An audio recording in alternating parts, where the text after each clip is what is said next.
বন্ধুরা, আজকে আমি কথা বলবো স্ট্র্যাটেজিক অয়েল রিজার্ভ নিয়ে। তো এই বিষয় নিয়ে কথা বলার কারণটা আগে একটু বলে আসি।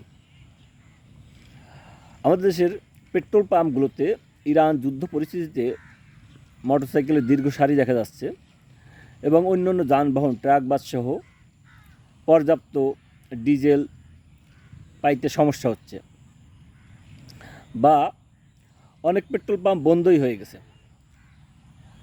তো আমাদের দেশের মতো আরও কয়েকটা দেশে কিন্তু এরকম যানবাহনের দীর্ঘ সারি পড়ে গেছে পেট্রোল পাম্পগুলোতে। দেশগুলো কীরকম? শ্রীলঙ্কা, কম্বোডিয়া সহ দুর্বল অর্থনীতির দেশ, দুর্বল ব্যবস্থাপনার দেশ। তো চায়না, আমেরিকা, জাপান, জার্মানি এসব দেশে এটা কেন হয় নাই, কী কারণে হয় নাই, তো এইটা নিয়ে আসলে আজকে বিস্তারিত কথা বলবো। দেখেন, এই যে দেশগুলোর কথা বললাম, চায়না, আমেরিকা, জাপান, জার্মানি সহ ইউকে, ইটালি সহ কয়েকটা দেশের কথা, এই সব দেশের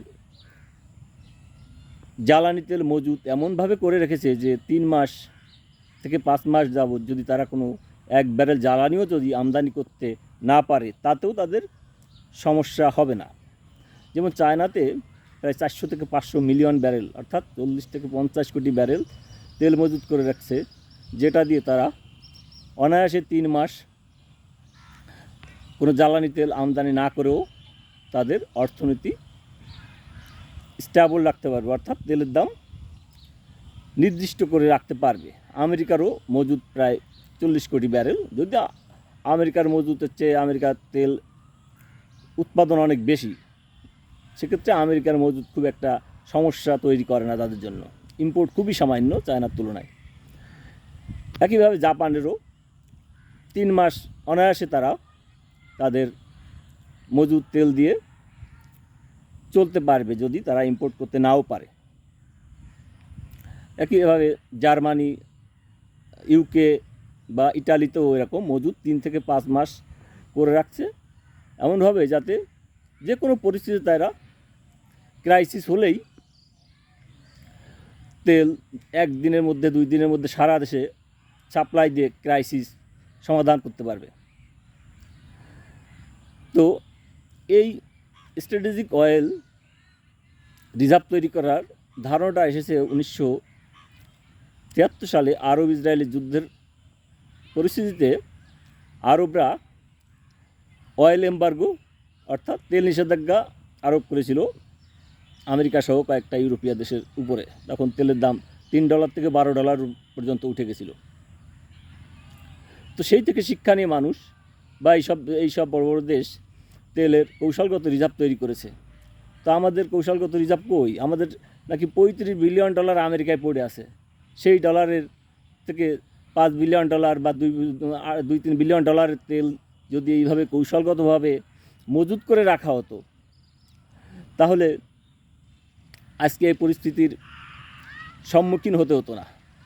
তেলের দামের জন্য সরকারের তহবিলের ঘাটতির পরিস্থিতির মুখেও পড়তে হতো না। তো যারা তেল নেওয়ার জন্য পেট্রোল পাম্পগুলোতে সিরিয়াল দিয়েছেন, তাদের কাছে আমার প্রশ্ন, তারা সরকারকে প্রশ্ন করুন যে আমার $35 বিলিয়ন আমেরিকায় পড়ে থেকে লাভটা কী? যদি আমার তেলের জন্য সারা দিন একটা দিন নষ্ট হয় পেট্রোল পাম্পে লাইনে বসে, তাহলে কাগজে এই ডলার রেখে আমার লাভটা কী? আমাদের এইখানে এই $2-4 বিলিয়ন তেল যদি আজকে চায়না, আমেরিকার মতো রিজার্ভ করে রাখা হতো, তাহলে আমাদের তেল কিনতে এই পরিমাণ অতিরিক্ত ডলারও ব্যয় করতে হতো না, আর তেলের পাম্পে কাজকর্ম ফেলে দিয়ে এইভাবে সিরিয়ালও দিতে হতো না। তাই আসুন নাগরিক হিসেবে দাবি তুলি, যাতে আমাদের দেশেও অন্তত আমাদের চাহিদার, অর্থাৎ 3 মাস যাবত যদি কোনো তেল আমরা আমদানি করতে নাও পারি, তাহলেও যাতে আমাদের পেট্রোল পাম্পগুলোতে লাইন দিয়ে যাতে তেল নেওয়ার সমস্যায় না পড়তে হয়। তাই নাগরিক হিসেবে দাবি তুলি আমরা যেন কৌশলগত তেলের মজুত সরকার গড়ে তুলতে বাধ্য হয় অনতিবিলম্বে। সবাইকে ধন্যবাদ।